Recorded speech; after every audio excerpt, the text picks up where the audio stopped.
Here we are outside the O3 Gallery in Oxford, about to go inside and check out their latest exhibition. So let's go, Joanna.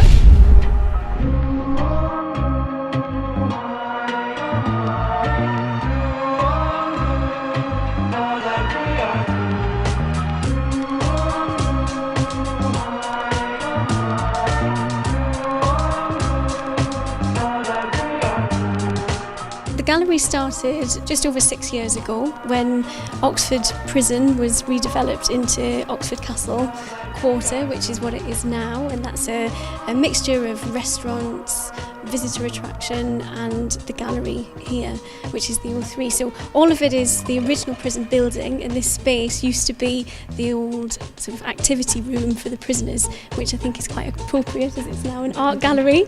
This exhibition is a very mixed show, so it's different artists and different media. So we have painters, we have installation artists, we have video makers and photographers. We're standing just in front of the gallery's installation, which is our Mad Hatter's Tea Party installation. Everything's for sale. It's a really lovely sort of mismatch of gifts which are inspired by Alice in Wonderland. So we start the exhibition with Adriana Pelliano, who is actually based in Sao Paulo, Brazil, and she uses Tenniel's original illustrations. So the first publishing of the book was illustrated by a guy called John Tenniel. They're out of copyright now, so artists can use them as they like. This is a photograph. Oh, right. It's a big print up, but it is photography. The artist is called Elena Callis, and she's based in the Bahamas.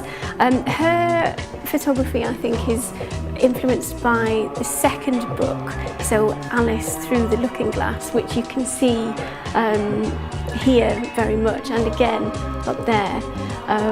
So what I think is so interesting about this work is it's a really fun, modern take on the Alice imagery.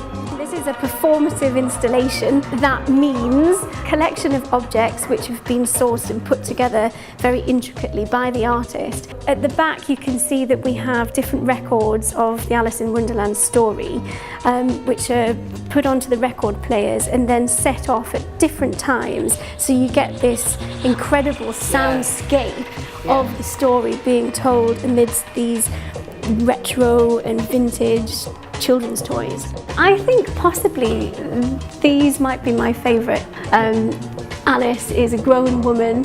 She has caught the white rabbit, which of course never happens in the story, and in a way I think she is determining her own fate within Wonderland. So how can people find out more information about different exhibitions you've got going on in this gallery? You need to go to our website, which is www.O for Oxford, 3 gallery.co.uk, and it has all of our future exhibitions listed up until the end of the year, as well as events, because it's a really cool space and we try to make the most of that in terms of gigs and artist talks and other cool things. So have a look on and see what's coming up.